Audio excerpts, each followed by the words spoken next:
Saluto e ringrazio Raffaele Padrone, vice segretario nazionale di FSP, Polizia di Stato. Dottore, ben ritrovato, grazie per essere in nostra compagnia. A proposito di Conte politica, ha visto le tabelle prima che circolavano dei compensi o insomma degli stipendi che vengono così erogati a tutti i consiglieri regionali d'Italia, non parlo adesso del Friuli piuttosto che il Veneto, piuttosto che i ministri e via dicendo, insomma. Sì, ho visto che lei ha fatto un passo indietro, nel senso che dice, caspita, io sono poliziotto da quanti anni?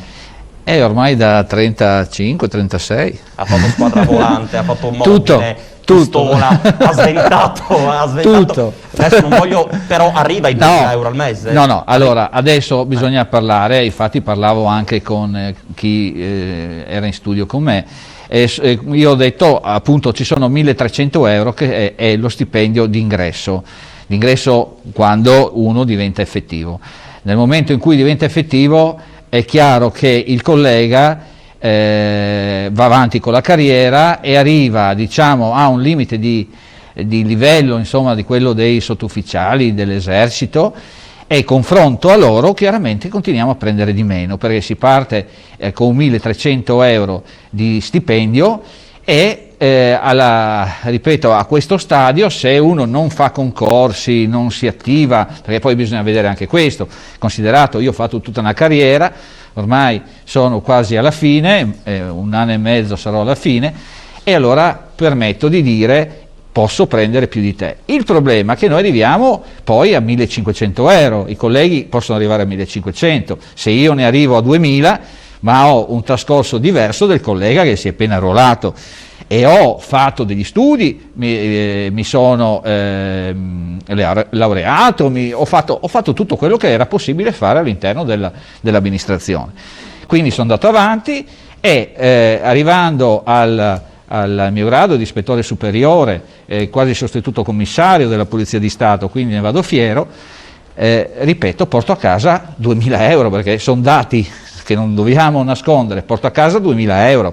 Allora, il problema che nel confronto alle polizie europee, perché parlo dell'Europa, abbiamo un ingresso da 1.300 e se noi andiamo a guardare i dati che sono pubblici nella polizia europea partiamo da 2.000-2.100 euro, per non parlare poi della polizia chiaramente oltreoceano e per non parlare neanche di quelli della Germania che vanno oltre i 2.700 euro come agenti, io non parlo come persone che hanno ufficiali. Certo. Il problema è un altro, non è tanto lo stipendio 1.700, 1.800 e 2.000 che è quello che poi raggiunge il massimo di una carriera, ma sono tutte le accessorie, tutti gli straordinari, cioè il collega per portare a casa quei soldi fa degli straordinari e gli straordinari oggi vengono pagati dopo 2 anni.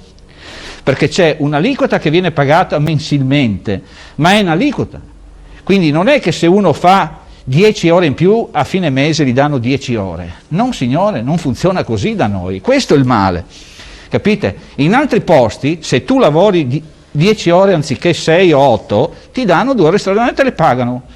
Io quando protesto perché i colleghi vanno aggregati e continuiamo, cioè nonostante la nostra carenza di personale, Pordenone ancora deve dare supporto ai colleghi di Gorizia e quindi perché anche loro che nonostante abbiano ricevuto con la chiusura delle frontiere abbiano ricevuto personale chiaramente maggiore del nostro, Pordenone deve andare a aiutare come sempre tutti. Pordenone è andato in Sicilia, Pordenone va continuamente a Gorizia, Pordenone va alla Mostra del Cinema, Pordenone va alla Nottav in Piemonte, a Pozzallo, cioè dappertutto. È lunga la lista. Il problema è che questi straordinari, perché lì non si fanno 6 ore, cioè lì non si fanno 8 ore, se ne fanno anche 10 al giorno, perché c'è un'attività di lavoro che è quella.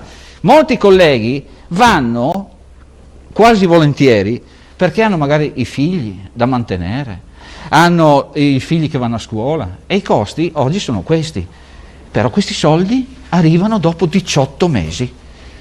Cioè 18 mesi per prendere i soldi straordinari che quando sei andato in Sicilia. Certo. E lì non si scherza, perché io ho protestato, perché c'è un'attività in questo momento, soprattutto da un anno, di contagio, ma c'è sempre stata. Vi ricordate quando vi parlavo delle malattie della pelle? Quanti colleghi abbiamo dovuto ricoverare? E con che spese? In congedo straordinario per malattia, ma te lo paghi, voglio dire, no, tu puoi stare a casa, ok, però poi tutto quello che sono le medicine te le devi comprare, cioè la garanzia è solo quella che l'ufficio ti dà, quella voce del congedo straordinario per malattia, ma il resto sono tutte problematiche che noi combattiamo, e grazie, ripeto, a tutti i sindacati siamo riusciti a ottenere quello che oggi possiamo dire grazie. Otteniamo questo, capisce? Abbiamo, per dire, prima il medico Clarizia parlava di vaccini, ma signori, vi rendete conto che noi siamo passati dal mese di febbraio, forse adesso siamo passati a giugno per avere i vaccini, e abbiamo un sacco di colleghi, abbiamo avuto colleghi morti per il Covid, abbiamo oggi in Friuli Venezia Giulia a sabato 11 colleghi in quarantena. Abbiamo 2 persone ricoverate gravi, cioè voglio dire, è un problema.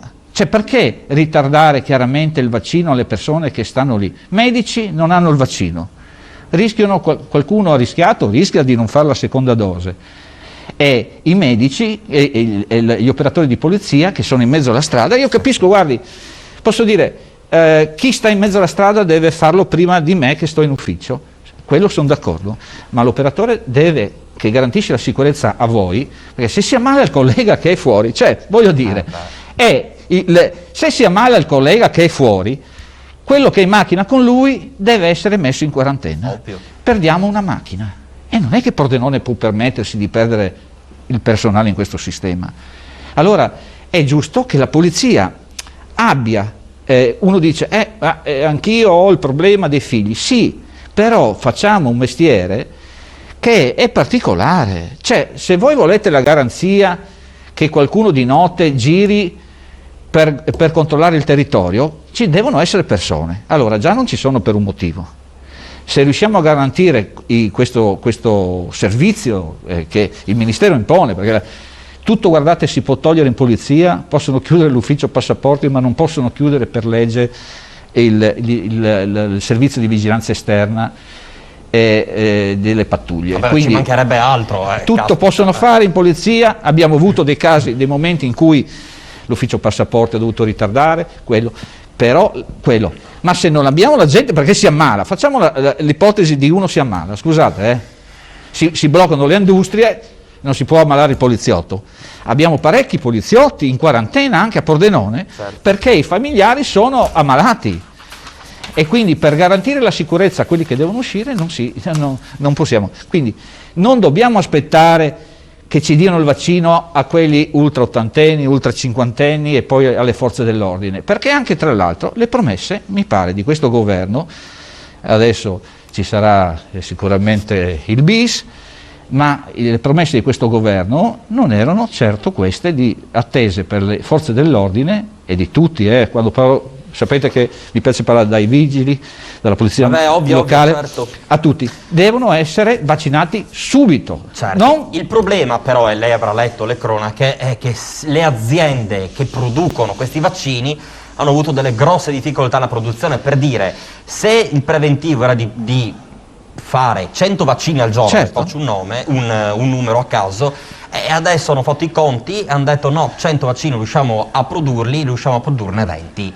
Chiaro che poi devono fare una scelta, e quindi dicono gli operatori che sono nella sanità devono essere i primi, e poi a cascata arrivano gli altri. Quindi io spero il prima possibile che arrivino anche per voi, come per le persone anziane che devono essere tutelate magari rispetto a me, certo, o rispetto alla mia operatrice, o rispetto magari a ripeto, Flavio Caramia, che voglio dire, ancora io che sono lì, dico, è meglio che venga vaccinato il collega che sta in mezzo alla strada, che è chiaramente quello che è in ufficio, però è tutto un gioco, perché si chiude l'ufficio e è finita la stessa. Grazie dottore, grazie a voi, appuntamenti, prossima grazie settimana, grazie a Raffaele Padrone, vice segretario nazionale di FSP Polizia di Stato. Ruba un anello prezioso a un'anziana dopo un intervento chirurgico, nei guai finisce un 38enne. Il servizio.